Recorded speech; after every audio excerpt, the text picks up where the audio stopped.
नमस्कार दोस्तों। आज हम इन्वायरमेंट, इकोलॉजी, बायोस्फीयर और इकोसिस्टम के रिगार्डिंग डिस्कस करेंगे।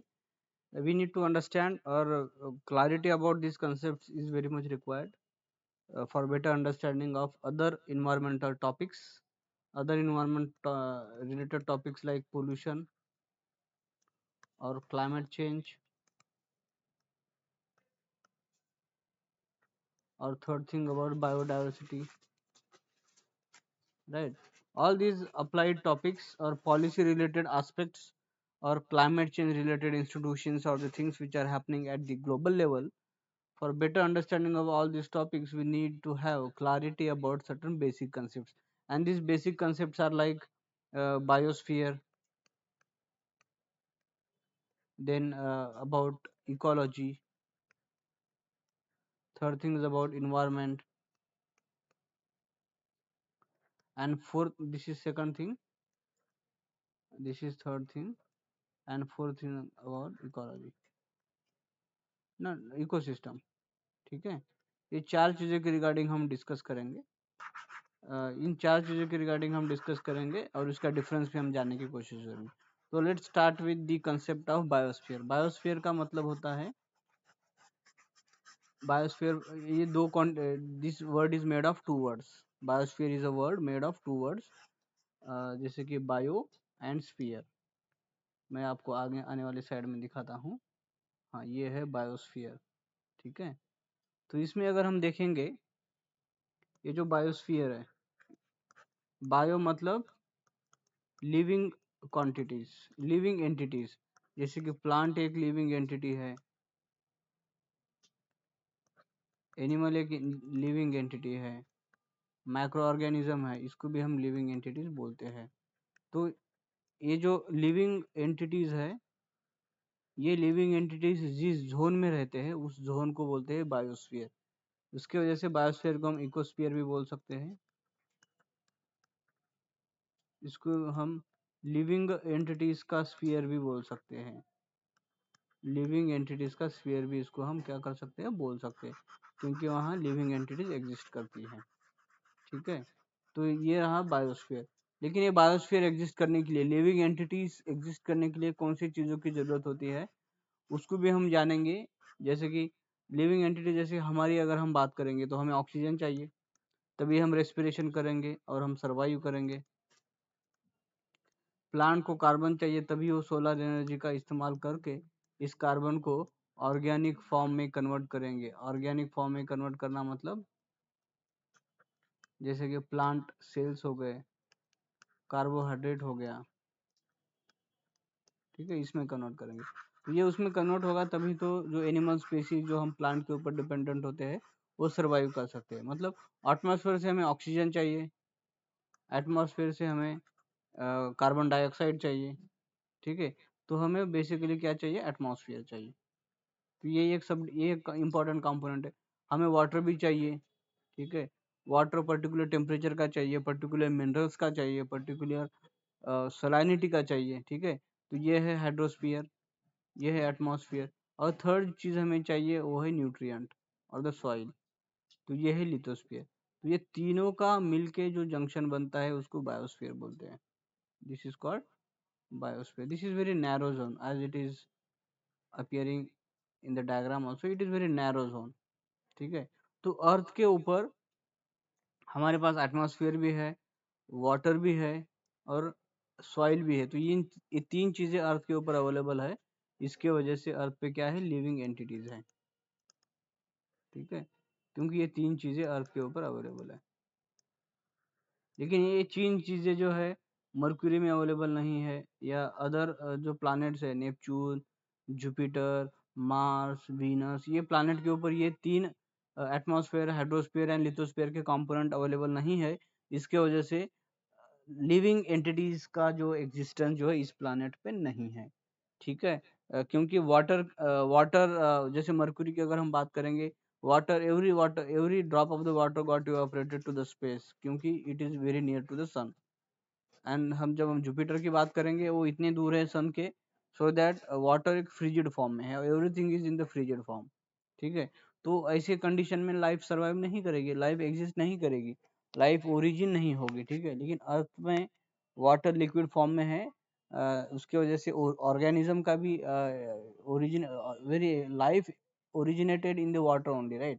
Without water life is not possible. If water is scarce, then life will also be scarce. जैसे हम डेजर्ट की बात करेंगे, जैसे इंडियन डेजर्ट की बात करेंगे, राजस्थान की, वहाँ वाटर की कमी है, डेजर्ट में टेम्परेचर भी काफ़ी है, तो वहाँ हमें एनिमल स्पेसीज की, प्लांट स्पेसीज की डाइवर्सिटी हमें नहीं मिलती, क्योंकि वहाँ जो लिथोस्फेरिक कंपोनेंट है, हाइड्रोस्फेरिक कंपोनेंट है, वो अच्छे प्रोपोर्शनेट में नहीं है, ठीक है। इसकी वजह से हमें अर्थ के ऊपर भी, जैसे पोलर रीजन हो गया, फिर डेजर्ट रीजन हो गया, डीप ओशन हो गया या ओपन ओशन हो गया, यहाँ हमें उतनी डाइवर्सिटी नहीं मिलती, क्योंकि वहाँ एटमॉस्फेयर, लिथोस्फेयर और हाइड्रोस्फेयर के जो कंपोनेंट है वहाँ अवेलेबल सुटेबल प्रोपोर्शन में नहीं है, ठीक है। इसकी वजह से जो ट्रॉपिकल रेन फॉरेस्ट की हम बात करते हैं, वो सिर्फ 7% ऑफ द अर्थ सरफेस को कवर करते हैं, लेकिन 40 to 50% of the plant and animal diversities is surviving or thriving in this tropical rainforest, which is just 7% of the earth sphere, ठीक है। तो ये है, ये हमने बात की इसके रिगार्डिंग। लेकिन ऐसे कुछ आर्टिफिशियल एक्सपेरिमेंट का भी प्रैक्टिस किया गया है, जैसे कि अमेरिका में एक बायोस्फीयर 2, अमेरिका में बायोस्फीयर 2 नाम का क्या है, अमेरिका में एक्सपेरिमेंट चल रहा है, उसको बायोस्फीयर 2 बोलते हैं, जहाँ आर्टिफिशियल बायोस्फीयर क्रिएट किया जा रहा है, मतलब lithospheric component, atmospheric component, hydrospheric component को इस्टेब्लिश किया गया है। वहाँ चेक किया जा रहा है कि वेदर ऐसी सिचुएशन में हम लाइफ को ग्रो करवाएंगे कि नहीं। अगर इसके एक्सपेरिमेंट्स की जो भी लर्निंग रहेगी, उस लर्निंग्स को हम, क्योंकि we are planning to settle humanity और human beings on planet Mars और ऑन द सैटेलाइट मून, तो हमें ऐसे आर्टिफिशियल बायोस्फीयर बनाने की जरूरत पड़ेगी। तो ये जो बायोस्फीयर 2 एक्सपेरिमेंट अमेरिका में स्टेट ऑफ अरिजोना में चल रहा है, इसके लर्निंग्स को हम इस्तेमाल कर सकते हैं हमारे फ्यूचर स्पेस एक्सपीडिशंस में। ऐसा एक एक्सपेरिमेंट रशिया में भी चल रहा है, उसको बायोस 1, बायोस 2 और बायोस 3 बोला जाता है। इवन जापान में भी चल रहा है, उसको बोलते हैं बायोस्फीयर जे, ठीक है। और एक चीज मैं बताना चाहूंगा रिगार्डिंग बायोस्फीयर, इसको ओपन भी सिस्टम है और क्लोज्ड भी सिस्टम है। इसको क्लोज बोला जाता है क्योंकि न्यूट्रिएंट के मामले में, वाटर के मामले में, मैटर के मामले में, ये जो साइकिल है ये क्लोज है। क्लोज मतलब लिविंग एंटिटीज से, लिविंग एंटिटीज और एटमॉस्फेयर, इन दोनों के बीच में साइकिलिंग होती रहती है चीज़ों की। जैसे कि अगर हम वाटर की बात करेंगे, वाटर प्लांट से, एनिमल से इवापोरेट होगा एटमॉस्फेयर में, वहाँ फिर वो क्लाउड फॉर्मेशन होगा उसका, फिर वो रेनफॉल के फॉर्मेट में नीचे गिरेगा, ठीक है। फिर it will flow in the rivers, or it will be accumulated in the reservoirs, or it will be there in the ocean, right? Then it will be used by various animal and plant species. फिर after their death or through the evaporation and evapotranspiration process, it will again go back to the atmosphere, right? तो ये water की cycling हो रही है, right? कोई नया water add नहीं हो रहा है, कोई वाटर स्पेस में नहीं जा रहा है, everything is there in the cycle only. तो ये क्लोज साइकिल है, ठीक है, क्योंकि it is coming back to these entities again and again, this is happening from millions of years. लेकिन एनर्जी की अगर बात करेंगे तो सन से जो हमें एनर्जी मिल रही है वो वापस सन के पास नहीं जा रही है, या प्लांट से जो एनर्जी एनिमल ले रहा है बाय ईटिंग दैट प्लांट, वो प्लांट के पास वापस नहीं जा रही है एनर्जी, ठीक है। तो इसका मतलब एनर्जी के मामले में बायोस्फीयर जो है वो ओपन है, यूनिडायरेक्शनल फ्लो है इसका, it is not going back to the source again, ठीक है। लेकिन इसकी अगर क्लोज सिस्टम की बात करेंगे तो इसमें जो न्यूट्रिएंट जो है वो सर्कुलेट हो रहे हैं, साइकिल हो रहे हैं, राइट। तो ये है बायोस्फीयर के रिगार्डिंग। जैसे हमने देखा कि बायोस्फीयर में एक्सट्रीमिटी होगी, तो बायोस्फीयर एक्सट्रीम अगर इन्वायरमेंटल कंडीशन होंगी तो उसमें हमें बायोलॉजिकल डाइवर्सिटी उतनी नहीं मिलेगी, जैसे कि डेजर्ट और डीप ओशन। लेकिन अगर एक्सट्रीमिटी सिचुएशन नहीं होगी, सब बैलेंस में होगा, जैसे सॉइल, न्यूट्रिएंट, वाटर, टेम्परेचर सब बैलेंस में होगा, तो जो है इसमें बेहतरीन जो है बायोडाइवर्सिटी हो सकती है, जो हमने देखा ट्रॉपिकल रेन फॉरेस्ट में। जैसे मैंने बताया था आपको कि 6 to 7% of the earth surface is covered by the tropical rainforest, but it harbors around 40% to 50% of the plant and animal species, right? तो अभी हम डिस्कस करते हैं next topic which is environment. जैसे मैंने बताया आपको कि ये है हाइड्रोस्फीयर, ये है lithosphere and this is atmosphere. तो ये जो नैरो जोन है इसको हम बायोस्फीयर बोलते हैं, ठीक है। और इस बायोस्फीयर में जो भी ऑर्गेनिज्म है, जैसे हम प्लांट का एग्जांपल लेते हैं, ठीक है, इस प्लांट के सराउंडिंग में जो एटमॉस्फेयर के कंपोनेंट है जैसे ऑक्सीजन, नाइट्रोजन, कार्बन डाइऑक्साइड, और जो हाइड्रोस्फीयर के कंपोनेंट है लाइक वाटर और वाटर का पीएच और उसकी सलाइनिटी, या लिथोस्फीयर का कंपोनेंट है जैसे सॉइल, ठीक है। ये जो अबायोटिक नॉन लिविंग क्वांटिटीज जो सराउंडिंग में है प्लांट के, और जो एनिमल स्पीशीज उसके सराउंडिंग में है प्लांट के, उसको हम इन्वायरमेंट बोलते हैं। मतलब living and non living entities which is surrounding this particular plant and affecting this plant's life cycle, that entire thing which is there is called environment, ठीक है। जैसे हमारी अगर हम बात करेंगे तो हमारे आसपास जो भी नॉन लिविंग एंटिटीज है और जो लिविंग एंटिटीज है जैसे एनिमल्स हो गए, डॉग्स हो गए, अदर ह्यूमन बींग्स होंगे, ये लिविंग एंटिटीज है, या प्लांट्स हो गए। तो लिविंग एंटिटीज और नॉन लिविंग एंटिटीज जो हमारे सराउंडिंग में है, जो हमें अफेक्ट करते हैं, हमारा बिहेवियर अफेक्ट करते हैं, ठीक है। तो ऐसे सराउंडिंग को हम इन्वायरमेंट बोलते हैं, ठीक है। तो ये है इन्वायरमेंट। जैसे इन्वायरमेंट, जैसे एटमॉस्फेयर की बात करेंगे तो टेम्परेचर आ गया उसमें, ठीक है। उसमें फिर लिथोस्फीयर की बात करेंगे, सॉइल आ गया। देन वाटर के, जैसे मैं एग्जांपल लेना चाहूँगा, जैसे कि एक स्पेसीज है उसका नाम है गोल्ड फिश, ठीक है। इस गोल्ड फिश के लिए इन्वायरमेंट क्या है? फ्रेश वाटर है। फ्रेश वाटर में ये ग्रो करता है, ठीक है। अगर इसको हम सलाइन वाटर में डालेंगे तो ये गोल्ड फिश मर जाएगा, ठीक है, सलाइन वाटर में। तो गोल्ड फिश के लिए इन्वायरमेंट क्या है? उसका उसके प्रे बेसिस, उसका predator species, then its fresh water, salt content of the fresh water, तो ये सब उसके लिए इन्वायरमेंट है, ठीक है। अगर टेम्परेचर की बात करेंगे तो डेजर्ट में जो भी रैट है या जो कैक्टस है, कैक्टस के अराउंडिंग जो अबायोटिक कंपोनेंट है, जैसे वहाँ का टेम्परेचर, वहाँ की वाटर अवेलेबिलिटी, तो ये एंड अदर जो माइक्रो ऑर्गेनिजम्स है, रैट है, कैमल है, ठीक है। Then other snakes like various snakes and reptiles and all those living and non-living things which are surrounding this cactus is called environment, right? तो ये है environment। तो environment हम tropical ecosystem का भी environment उस मामले में हम देख सकते हैं, ग्रासलैंड का भी इन्वायरमेंट रहेगा, ईच एंड एवरीथिंग का इन्वायरमेंट रहेगा जब हम बायोस्फीयर की बात करेंगे, ठीक है। तो अभी हम नेक्स्ट डिस्कस करते हैं इकोलॉजी के रिगार्डिंग। जैसे मैंने बताया आपको, एक चीज बायोस्फीयर रहेगी, फिर ये नैरो जोन जो है इसमें ऑर्गेनिज्म के अराउंडिंग जो इन्वायरमेंट है या लिविंग एंटिटीज है उसको हम बोलेंगे उसको हम बोलेंगे इन्वायरमेंट बोलेंगे, ठीक है। फिर इन्वायरमेंट स्टडी करने के बाद,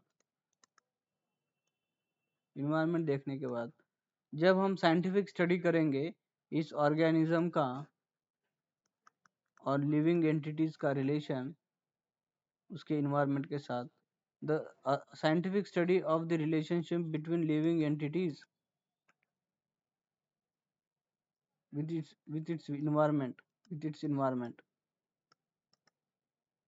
is called ecology. Scientific study of relationship between living entities with each other and with their environment is called ecology. तो इसकी संकल्पना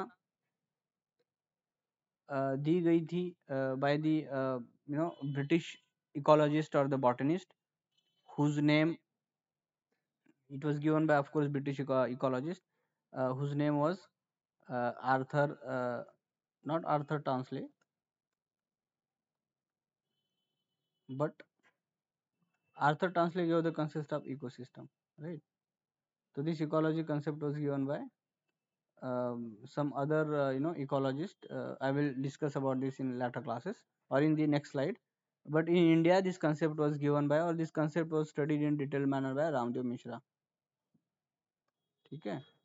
रामदेव मिश्रा ने इसकी काफ़ी स्टडी की थी एंड ही उन्होंने इस्टेब्लिश किया था educational as well as research facility for the purpose of ecology in Banaras Hindu university.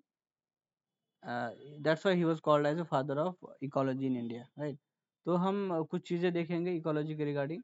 जैसे मैंने बताया किसी भी इकोलॉजी मतलब इंटीग्रेटेड एंड इंटरडिपेंडेंट रिलेशनशिप होता है living and non living entities का। जैसे मैंने ग्रास लैंड की अगर हम बात करेंगे तो ग्रास लैंड में प्लांट रहेंगे, ठीक है। देन ग्रास होपर हो गया, then there is a frog, ठीक है। Then there is there is a crocodile और there is a snake.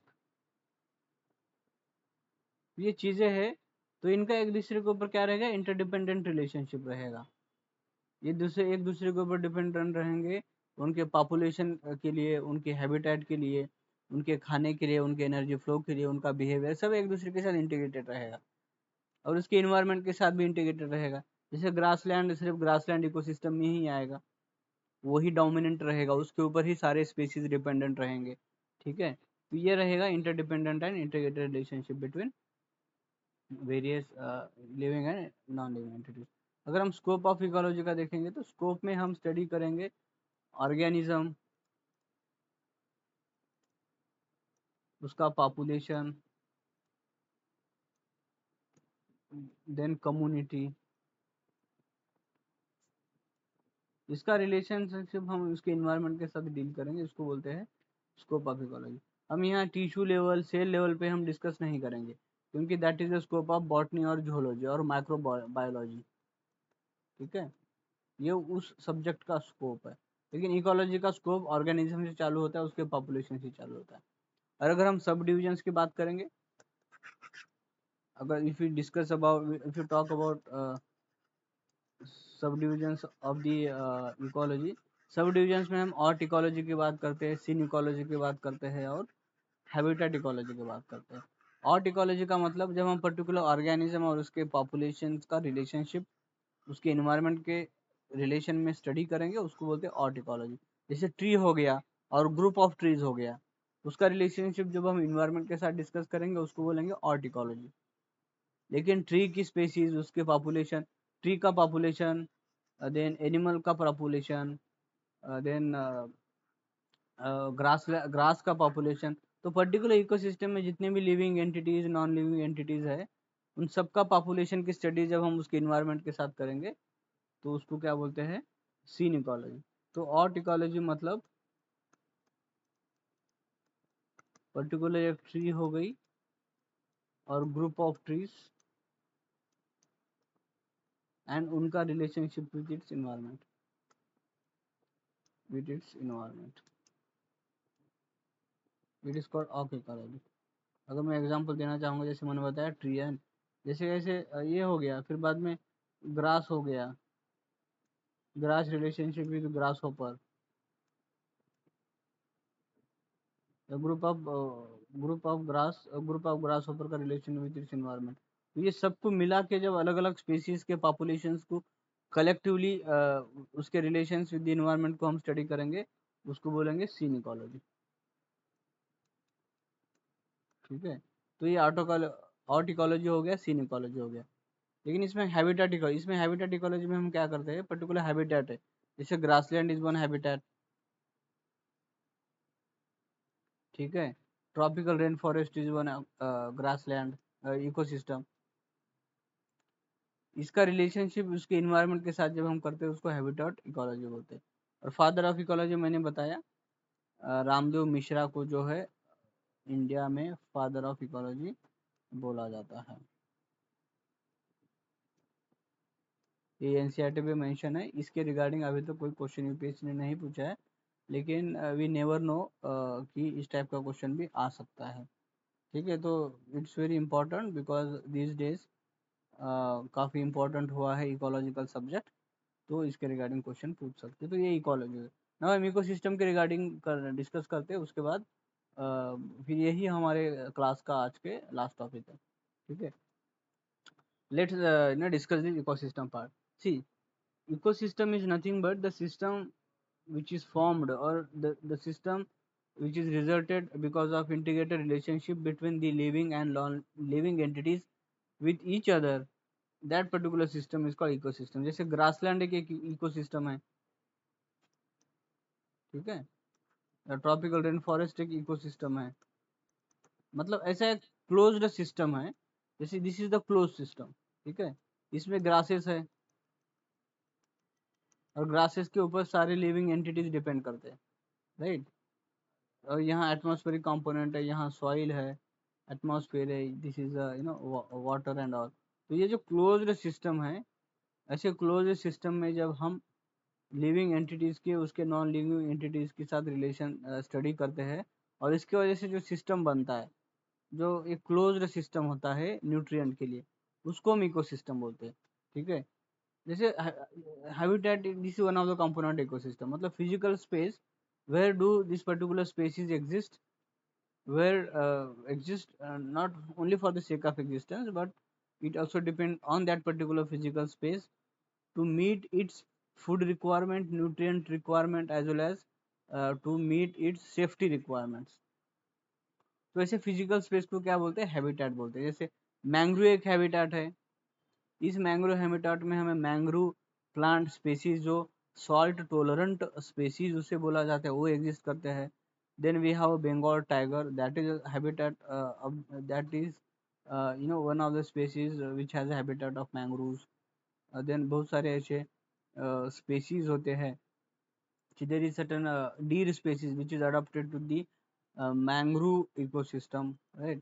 Then coral एक habitat है जहाँ blue green algae रहते हैं, as well as collected and compacted part of the coral polyps, वो एक ecosystem हो गया।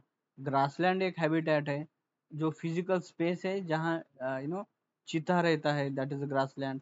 साइज की अगर हम बात करेंगे तो उसकी साइज वेरी करती है स्मॉलेस्ट यूनिट से लेकर लार्जेस्ट यूनिट तक। जैसे कि अर्थ एक अपने आप में एक इकोसिस्टम है, ठीक है, तो ये लार्जेस्ट है। उससे अगर कम का अगर हम देखेंगे, ये ट्रॉपिकल रेन फॉरेस्ट, ये भी एक वन ऑफ द लार्जेस्ट है। या ओशन एक इकोसिस्टम है, ये भी एक लार्जेस्ट है। तो these are the largest ecosystem. और स्मॉलेस्ट की बात करेंगे तो the aquarium which we keep in our houses for the decoration purpose, that is also ecosystem, क्योंकि उसमें भी न्यूट्रिएंट है, उसमें भी गैस है, उसमें भी स्पेसीज है, उसमें भी फिश है। तो ये एक इकोसिस्टम बना। Then the thing underneath, rock underneath, एक पर्टिकुलर रॉक है, उसके नीचे हम देखते हैं कुछ माइक्रो ऑर्गेनिजम्स होते हैं, कुछ एंड्स होते हैं, कुछ इंसेक्ट्स होते हैं, वहाँ सॉइल भी होता है, कुछ मॉइस्चर भी होता है। तो this is the smallest ecosystem, right. Then rock crevices, this is also एक इकोसिस्टम,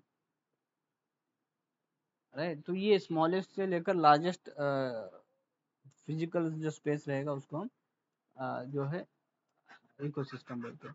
अभी इकोसिस्टम के हम टाइप्स देखते हैं, जैसे कि नेचुरल इकोसिस्टम है, देन आर्टिफिशियल इकोसिस्टम है।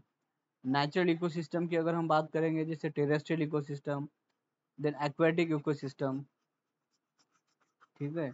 तो नेचुरल इकोसिस्टम में एक्वेटिक इकोसिस्टम है एंड टेरेस्ट्रियल इकोसिस्टम है। तो मैं इसका डायग्राम ड्रॉ करूंगा, just wait for a second. तो देखो मैं डायग्राम ड्रा कर रहा हूँ। तो ये इकोसिस्टम है, this is natural, let's give this heading of this is natural ecosystem and this is artificial ecosystem. Artificial ecosystem बने अगर देखेंगे तो pond created by the man, और क्रॉपलैंड, और विलेज, और सिटीज, ये क्या है, आर्टिफिशियल। आर्टिफिशियल क्यों, क्योंकि human being have created this physical space, human being has made interventions in this system, that's why it is called artificial ecosystem. Natural की जैसे मैंने बात किया, फर्स्ट नेचुरल है, मतलब जिसको डिवाइड हम कर सकते हैं, जैसे टेरेस्ट्रियल इकोसिस्टम है एंड एक्वाटिक इकोसिस्टम है। टेरेस्ट्रियल की अगर बात करेंगे, we know there is a forest ecosystem.